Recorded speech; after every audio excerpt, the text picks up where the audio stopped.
গল্প চতুষ্কোণে তিমির হনন। লেখনীতে মোহনা জাহান। মরতে পারিস না তুই, অকারণ খাবার ধ্বংস করছিস বসে বসে? তোর গলায় এই খাবার আটকে যায় না কেন? যার জীবনে যাবি, তার জন্যই তুই এক অভিশপ্ত ছায়া। তুই মরলে অন্তত আমার জীবনের এই কলঙ্করেখা কিছুটা হলেও মুছে যেত। তোর মৃত্যু হয় না কেন?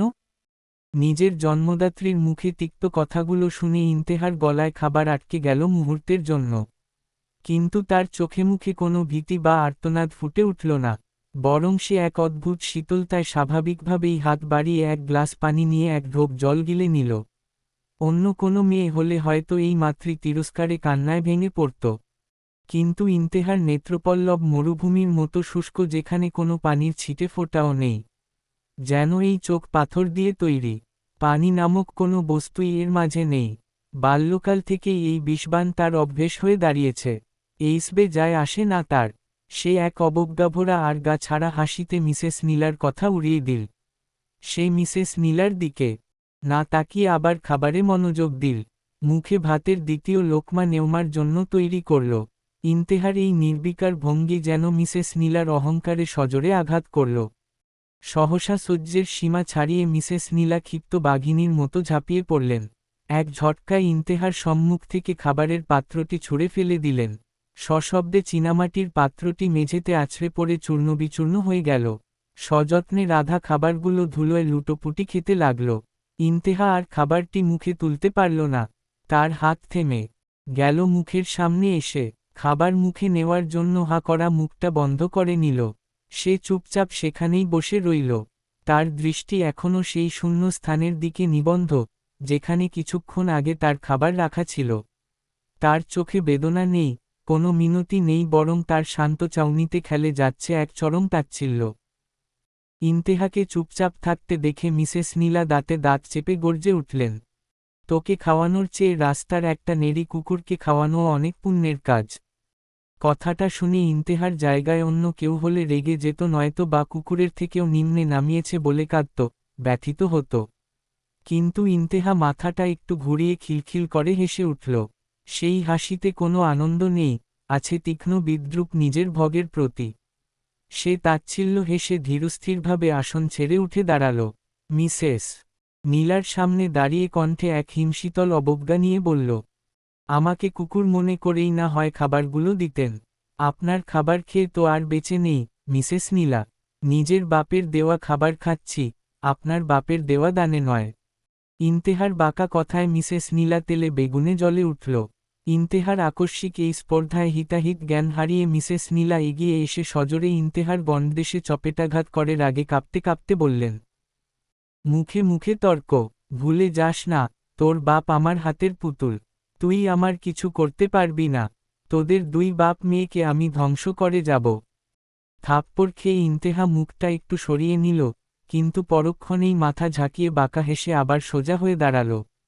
ইন্তেহার উজ্জ্বল শ্যামলা গালে 3 আঙ্গুলের ছাপ পড়ে গেল, যা স্পষ্ট ফুটে উঠল।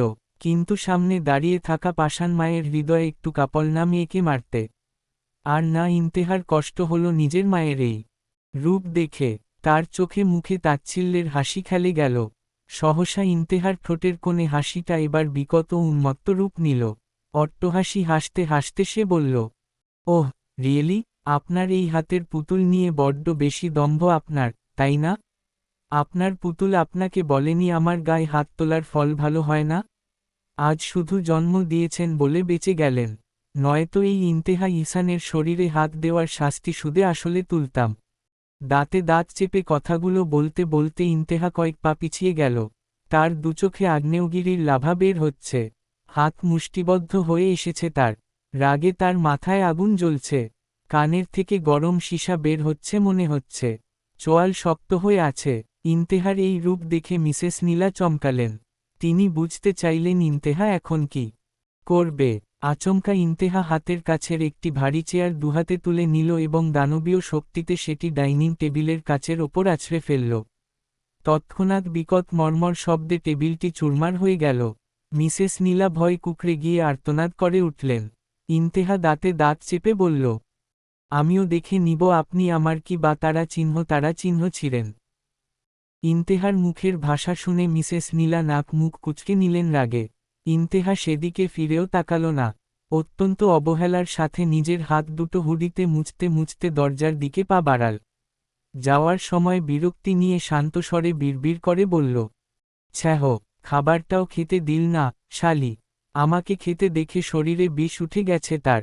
শালি আমাকে মরতে বলে, তোর 14 পুরুষ জন্মালেও এই ইন্তেহা ইহসানকে মারতে পারবে না। কথাটা বলে বড় বড় পা ফেলে বাহিরে এসে তার কালো স্পোর্টস বাইকটি নিয়ে বেরিয়ে পড়ে ইন্তেহা। হেলমেটের ভেতর থেকে তার চোখ দুটো এখনও রাগে জ্বলছে। ইন্তেহার একবার রাগ হলে সহজে সেটা কমে না। দাঁতে দাঁত চেপে ইন্তেহা বাইক চালাতে শুরু করল। হালকা বাতাসে তার উন্মুক্ত কাঁধ পর্যন্ত চুলগুলো উড়ছে। রাস্তার বাঁকগুলোকে অত্যন্ত অবহেলার সাথে পার করে ইন্তেহা এসে থামল একটি মোড়ে, যেখানে নিয়ন আলোর নিচে একা দাঁড়িয়ে ছিল তিমির। সে ইন্তেহার জন্যই অপেক্ষা করছিল। বাইকের টায়ার ঘষটে তীব্র শব্দে ব্রেক কষতেই তিমির চমকে উঠল না। সে জানে কে এসেছে। সে ধীরে ধীরে পেছনে ফিরে কেবল শান্ত চোখে ইন্তেহার দিকে তাকাল। তিমির দেখল ইন্তেহার চোখ লাল দাড়ি, কিন্তু সে স্বাভাবিক হওয়ার চেষ্টা করছে। তিমির জানে ইন্তেহা এসে এখন কিছু না হওয়ার ভান করবে, বুঝতেই দিবে না কি হয়েছে।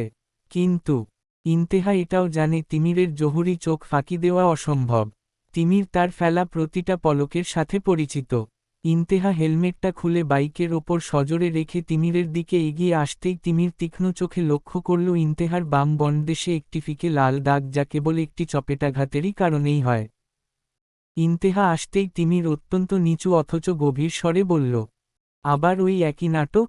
আজ কি ডাইনিং টেবিলটা রক্ষা পেয়েছে, নাকি সেটাও আজ তোর যুদ্ধের ময়দান হয়েছে? তিমিরের কথায় ইন্তেহা তাচ্ছিল্যের হাসি হেসে মুখটা ঘুরিয়ে নিল। এরপর উদাসীন গলায় বলল, খাবার প্লেটটা আজ বেশি শব্দ করে ভেঙেছে, তিমির। কান ঝালাপালা হয়ে যাচ্ছিল আমার। আমি তো চাই না যুদ্ধ করতে। শালি আসে কেন আমার সাথে পাঙ্গা নিতে? ছাড়, এইসবে এখন আর কিছুই হয় না আমার। খাবারটুকুও পেটে জুটল না। ইন্তেহার কথায় তিমির ইন্তেহার মাথায় হাত বুলিয়ে দিল। তিমিরের স্পর্শে কোনো করুণা নেই, আছে কেবল এক গভীর নির্ভরতা। সে শান্ত গলায় বলল, তোর এই কিছু হয়নি ভাবটা বড্ড সেকেলে হয়ে গেছে, ইন্তেহা। তোর চোখ আমাকে বলছে আজ বাড়িতে বড় কোনো ঘটনা ঘটেছে। চল, এখন যাই। আধার নিশ্চয়ই আমাদের জন্য অপেক্ষা করছে। আমিও কিছু খাইনি। 3 জন মিলে চা বিস্কুট খেয়ে আজকে সকালটা কাটিয়ে দিব। ইন্তেহা কথা বাড়াল না আর। তিমিরের এই সহজ অনুধাবনটুকুই যেন তার ভেতরের তপ্ত লাভাকে কিছুটা শীতল করে দিল। তার জীবনে এরকম একটা মানুষ আছে যাকে কিছু বলে বুঝাতে হয় না, সে এমনিতেই বুঝে ফেলে। এর থেকে বেশি আর কি চাই? কতজনের ভাগ্যে এরকম মানুষ থাকে। ইন্তেহা আবার বাইক স্টার্ট দিল। তার পেছনের সিটে তিমির বসল। তারা তাদের গন্তব্যের দিকে চলতে লাগল। Dash dash. শহরের এক কোণে পুরনো এক চায়ের দোকান, যেখানে টিমটিম আলোর নিচে ধোয়া ওঠা কেটলি আর স্মৃতির গন্ধ লেগে থাকে। বাইকের গর্জন থামিয়ে ইন্তেহা আর তিমির কিছুক্ষণের মধ্যেই সেখানে পৌঁছাল। পৌঁছাতেই দেখল আধার আগে থেকেই হাত পা ছড়িয়ে বসে আছে, আরামে বসে আছে সেখানে। আধার নামটা আধার হলেও তাদের আড্ডায় সেই হলো আলোর উৎস। সব সময় হাসি খুশি আর অদ্ভুত সব রসবোধে ওস্তাদ। ইন্তেহা আর তিমিরকে একসাথে ঢুকতে দেখেই আধারের মুখে চওড়া হাসি ফুটে উঠল। হাতে থাকা কাচের গ্লাসের চায়ে একটা লম্বা চুমুক দিয়ে সে নাটকীয় ভঙ্গিতে বলে উঠল, ওরে বাবা, রোমিও জুলিয়েট তো নয়, মনে হচ্ছে সাক্ষাৎ হিটলার আর মুসোলিনি পদধূলি দিলেন আমার এই অভাজনের কুটিরে। বলি, শহরের কি সব শান্তি বিঘ্নিত করে আসা হলো, নাকি এখনো কিছু অক্ষত আছে? তিমির বরাবরের মতো গম্ভীর। সে কোনো উত্তর না দিয়ে একটা কাঠের বেঞ্চ টেনে বসে পড়ল। তিমির আধারের কথায় পাত্তা দিল না। সে জানে আধারকে থামানো দায়। তিমিরকে গম্ভীর হয়ে থাকতে দেখে আধার তিমিরের দিকে তাকিয়ে বলল, তোর মুখটা তো ভাই দিন দিন সেই ব্রিটিশ আমলের কোর্ট কাছারির মতো গম্ভীর হয়ে যাচ্ছে। একটু হাসলে কি তোর রেশনের চাল কমে যাবে? তিমির বিরক্তিতে নাক মুখ কুঁচকে তাকালো আধারের দিকে। আধার এবার ইন্তেহার দিকে ফিরল। ইন্তেহা হেলমেটটা একপাশে ধপাস করে রেখে অত্যন্ত গা ছাড়া ভাবে একটা চেয়ার টেনে বসল। ইন্তেহার দিকে তাকাতেই আধার ইন্তেহার চোখের লালচে ভাব আর গালে ফিকে হয়ে আসা আঙুলের ছাপটা মুহূর্তের জন্য দেখল। সে বুঝে গেল কি হয়েছে। এটা কয়েকদিন পর পরই দেখা যায়। তারা তিনজনই এটার সাথে পরিচিত। আধার পরিবেশটাকে হালকা করতে ইন্তেহাকে লক্ষ্য করে বলল, আর আমাদের প্রলয়কন্যা যে, বলি, গালের মেকআপটা কি আজ একটু বেশি রিয়েলিস্টিক হয়ে গেল না আপনার? আধারের কথায় ইন্তেহা একটা হাই তুলে আড়মোড়া ভাঙল। আধারের কথার কোনো উত্তর না দিয়ে বরং তাচ্ছিল্যের সাথে বলল, চা দে এক কাপ, কড়া করে চিনি ছাড়া। থাপ্পড় খেয়ে মাথাটা ঝিমঝিম করছে, মামা। আধার নাক মুখ কুঁচকে বলল, এক থাপ্পড়ে তোর মেকআপ আর্টিস্টের সুন্দর থুবড়াটা বিগড়ে দিতে পারলি না তোকে এত সুন্দর মেকআপ করে দেওয়ার উপহার হিসেবে। তিমির আধারের কথায় রেগে বলল, শাট আপ, আধার, যা মুখে আসে বলে দিস কেন? উনি যতই হোক ইন্তেহার মা, মায়ের গায়ে কিভাবে হাত দিবে? আধার দাঁত কেলিয়ে হাসল। ইন্তেহা দাঁত কটমট করে বলল, আরেকবার তোর দাঁতগুলো দেখলে এক ঘুষিতে ভেঙ্গে দিব, শালা। আধার চুপসে গিয়ে দোকানদারকে হাত দিয়ে বলল, মামা, আমাদের এই লড়াকু যোদ্ধার জন্য এক কাপ কড়া লিকার দেন, সাথে আমার গম্ভীর ভাইয়ের জন্য একটু শান্তির জল। আধারের এই হাস্যরসের আড়ালে ইন্তেহা আর তিমির দুজনেই এক মুহূর্তের জন্য স্বস্তি পেল। আধারের ঠাট্টায় পরিবেশটা হালকা হলেও ইন্তেহার মনে এক অদ্ভুত অস্বস্তি খেলা করছিল। দোকানদার এসে চা দিয়ে গেল। ইন্তেহা চায়ের কাপে চুমুক দিয়ে তেরছা নজরে আধারের দিকে তাকাল। আধার মনের আনন্দে নিজের ফোনের কোনো এক মিম দেখে হাসছে। ইন্তেহা নিরাসক্ত গলায় প্রশ্ন ছুড়ে দিল, তোর খবর বল আধার, আজ তোর বাড়ির ডাইনিং টেবিলে আবহাওয়া কেমন ছিল? সেই তোর মহান দ্বিতীয় জননী কি আজও তোর বাবার কানে বিষ ঢেলেছেন, নাকি কোনো নতুন স্ক্রিপ্ট রেডি করেছেন তোকে তোর বাবার কাছে খারাপ বানানোর জন্য? ইন্তেহার কথায় তিমিরও তাকালো আধারের দিকে। মিমস দেখে আধার হাসতে হাসতে প্রায় টেবিলের ওপর গড়িয়ে পড়ছিল। ইন্তেহার হঠাৎ প্রশ্ন শুনে সে এক মুহূর্ত থামল, তারপর এক গাল হাসি নিয়ে বলল, আরে রাখো তো, ওই কুটনা মহিলার আর কাজ কি? আমার সব কাজে বাধা দেওয়া ছাড়া আর কি কাজ আছে? বিস্ময়সূচক চিহ্ন। খাবার খেতে বসেছিলাম, শুনলাম খাবার নাকি শেষ। বাহিরে খাওয়ার জন্য টাকা চাইলে ড্যাড টাকা দিল না। আমিও বাড়ি থেকে বেরিয়ে এলাম। টপ বিজনেসম্যানের ছেলের কপালে ভাত জুটে না এটা শুনলে মানুষ বিশ্বাস করবে? তাদের কাছে একটা কুকুরকে খাওয়ানোর টাকা আছে কিন্তু আমাকে না। ভাবা যায়, একটা কুকুরের মূল্য আমার থেকে বেশি। উদ্ধৃতি চিহ্ন। কথাগুলো বলে আধার শব্দ করে হেসে উঠল। আধারের এই এক স্বভাব, নিজের জীবনের ট্র্যাজেডি নিয়ে কৌতুক করাটাই তার নেশা। তিমির আর ইন্তেহাও সাথে হাসল। কিন্তু তিমির আর ইন্তেহা জানে আধারের হাসির পেছনে এক গভীর বিষণ্ণতা লুকিয়ে আছে, যা সে কখনোই প্রকাশ পেতে দেয় না। তিমির দীর্ঘশ্বাস ফেলে বলল, তোর এই হাসি দিয়ে সব উড়ানো রোগটা কোনোদিন গেল না। আধার তিমিরের গম্ভীর মুখে একটা চিমটি দিয়ে বলল, হাসি দিয়ে না উড়ালে কি ফ্যান দিয়ে উড়াব ভাই? আরে বাদ দে তো, জীবনের ডিকশনারিতে দুঃখ শব্দটা আমার পাবলিশার ছাপাতেই ভুলে গেছে। ইন্তেহা তাচ্ছিল্যের হাসি হাসল। সে জানে আধারের ভেতরটা কতটা রক্তাক্ত, তবুও এই ছেলেটা তাদের আড্ডার প্রাণ। সেই নিচু স্বরে বলল, শালীদের ডিকশনারিতে মায়া শব্দটা নেই, শুধু অধিকার আর অহংকার আছে। তবে কথা না উড়িয়ে যদি মানুষগুলোকে উড়াতে পারতাম তাহলে শান্তি লাগত। নিজের রক্ত পুড়িয়ে কাউকে আরাম দেওয়ার মানুষ এই ইন্তেহা না। তিমির গম্ভীরভাবে চায়ের ধোয়া দেখছিল। সে শান্ত গলায় বলল, তোরা দুজন শুধরাবি না? আমাদেরটা বাদ দেও, মামা দাঁড়ি। নিজেরটা বলো, তোমার বাপ কি তোমাকে আজকেও বাড়ি থেকে বের করে দিয়েছে? আধার তাচ্ছিল্য হেসে বলে উঠল। ইন্তেহা জোরে হেসে উঠল আধারের কথায়। হাসতে হাসতে বলল, একজনের আপন মা তার মৃত্যু কামনা করে, আরেকজনের সৎ মা তার জীবন নরকে পরিণত করছে, আরেকজনের বাপ বেকারত্বের কারণে তাকে প্রতিনিয়ত মানসিক টর্চার করছে। আমাদের তিনজনের জীবন কোনো সিনেমার থেকে কম না। শালার জিন্দেগি। উদ্ধৃতি চিহ্ন। ইন্তেহার কথা শুনে আধার আর তিমিরও হাসল। তিনজনে মেতে উঠল আড্ডাতে। সব তিক্ততা পিছে ফেলে তিনজন একে অপরের কাছে সুখ খুঁজে নিল।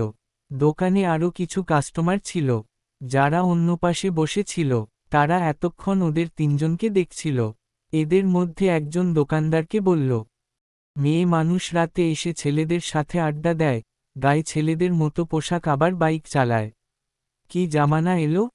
লোকটির কথা শুনে চায়ের দোকানদার হেসে ওদের তিনজনের দিকে ইশারা করে বলল, আপনি এখন ওদের দিকে তাকিয়ে কি দেখতে পাচ্ছেন? লোকটি বলল, হাসছে। পারছে না হাসতে হাসতে একে অপরের উপর পড়ে যাচ্ছে। ছি কি নষ্টামি। চায়ের দোকানদার শান্ত কণ্ঠে বলল, এদের একেকজনের জীবন কোনো কাল্পনিক কাহিনীর থেকে কম না। ওই যে আধার নামের ছেলেটিকে দেখছেন, ছেলেটি নামকরা ব্যবসায়ীর ছেলে, টাকার কোনো অভাব নেই জীবনে, কিন্তু নেই ভালোবাসার মতো একটা মানুষ নেই ছেলেটির জীবনে। তবুও দিব্যি হেসে যায়। আর ওই যে কালো শার্ট পরা ছেলেটিকে দেখছেন, ওর নাম তিমির। মধ্যবিত্ত পরিবারের ছেলে, বাবা অনেক কষ্ট করে লেখাপড়া করিয়েছেন কিন্তু কোনো চাকরি করতে পারছে না। প্রতিদিন কোনো না কোনো ইন্টারভিউ দেয় কিন্তু ভাগ্য সহায় হয় না। ছেলেটি ভীষণ আত্মমর্যাদাবান, এই জন্য বাকি দুইজনের বাবা বড়লোক হলেও তাদের থেকে কোনো সাহায্য নেয় না। ছেলেটির বাবা তাকে প্রতিদিন খাবার নিয়ে কথা শোনায়, বাড়ি থেকে বাহির করে দেয়, হাত খরচ দেয় না, কিছু টিউশনি করে নিজের হাত খরচ চালায়। তবুও হাসছে। আর মেয়েটির নাম ইন্তেহা, নামকরা ব্যবসায়ীর মেয়ে। আপন মা তার মরার দোয়া করে। মেয়েটিকে শান্তিতে খেতে দেয় না একবেলা। বাবাও অজানা কারণে কিছু বলতে পারে না। একা একা বড় হয়েছে মেয়েটি। কেউ কখনো বলেনি, এটা করো না, এটা ঠিক না। এই জন্য আজ মেয়েটি এরকম। তবুও তো হাসছে। এরা একে অপরের প্রাণ, অথচ তাদের বয়সের পার্থক্য অনেক। সবচেয়ে ছোট ইন্তেহা, এরপর আধার, এরপর তিমির। প্রায় 10 বছর ধরে ওরা আমার এই দোকানে এসে আড্ডা দেয়। সেখান থেকেই সব জানা। উদ্ধৃতি চিহ্ন। লোকটি অবাক দৃষ্টিতে তাকালো ওদের দেখে, যারা এখনো হেসে যাচ্ছে। চায়ের দোকানদারও তাকিয়ে থাকে অপলক ওদের দিকে। কি স্নিগ্ধ ওদের হাসি। Dash dash. চায়ের দোকানের সেই হাসি খুশি পরিবেশের ঠিক উল্টো পিঠ আমেরিকার এক নিস্তব্ধ রাত। আটলান্টিক মহাসাগরের ওপারের এই শহরটি যখন গভীর ঘুমে আচ্ছন্ন, তখন একজোড়া চোখ নির্ঘুম জেগে আছে এক সুউচ্চ অট্টালিকার প্রশস্ত বারান্দায়। যুবকটির হাতে কফির মগ, যেখান থেকে ধোঁয়া উঠে তার তীক্ষ্ণ মুখাবয়বকে এক মায়াবী কুয়াশায় ঢেকে দিচ্ছে। তার সুগঠিত দেহকাঠামো কোনো গ্রিক ভাস্কর্যের চেয়ে কম নয়। জিম করা পেশিবহুল শরীরটি তার পরনের ঢিলেঢালা সাদা টি শার্টের ওপর দিয়েও স্পষ্ট ফুটে উঠছে। প্রশস্ত কাঁধ আর মেদহীন পেটের সুঠাম গড়ন তার কঠোর পরিশ্রম আর নিয়মানুবর্তিতার পরিচয় দেয়। তার চেহারার প্রধান আকর্ষণ হল তার চোখ। বিরল এক সোনালি আভা খেলা করে সেই মণিতে, যেন তপ্ত কাঞ্চন বলে মিশে আছে তার দৃষ্টিতে। তবে সেই সোনালি চোখে কোনো কোমলতা নেই, আছে এক হিমশীতল গাম্ভীর্য। ধবধবে ফর্সা শরীর, তার চোয়াল এতই তীক্ষ্ণ যে মনে হয় কোনো দক্ষ শিল্পী নিখুঁত ছেনি দিয়ে তা খোদাই করেছে। নাকের খাঁজ থেকে শুরু করে চিবুকের শক্ত গড়ন, সব কিছুর মধ্যেই এক আভিজাত্য মেশানো কাঠিন্য। সে যখন তাকায়, মনে হয় তার সেই ধারালো দৃষ্টি দিয়ে সামনের যে কোনো রহস্যকে সে চিরে ফেলতে সক্ষম। যুবকটির ব্যক্তিত্বে এক ধরনের নিষ্পৃহ গম্ভীরতা আছে। সে হাসে কম, ভাবে বেশি। তার এই নৈশব্দ যেন চারপাশের বাতাসকেও ভারী করে তোলে। সে কফির কাপে একটা দীর্ঘ চুমুক দিয়ে শহরের নিয়ন আলোগুলোর দিকে তাকাল। হঠাৎই যুবকটির হাতের ফোনটি বেজে উঠল। স্ক্রিনে ভেসে উঠল একটি নাম, যা দেখে যুবকটির সোনালি চোখে এক মুহূর্তের জন্য বিদ্যুতের ঝিলিক খেলে গেল। সে ফোনটি কানে নিয়ে অত্যন্ত ধীর কিন্তু ভারী গলায় বলল, ফ্লাইট কখন? ওপাশ থেকে আসা কথাগুলো শুনে যুবকটির ঠোঁটের কোণে এক চিলতে বাঁকা হাসি ফুটে উঠল, যা হাসির চেয়ে অবজ্ঞার বহিঃপ্রকাশ হিসেবেই বেশি শক্তিশালী। সে বিড়বিড় করে বলল, বি রেডি।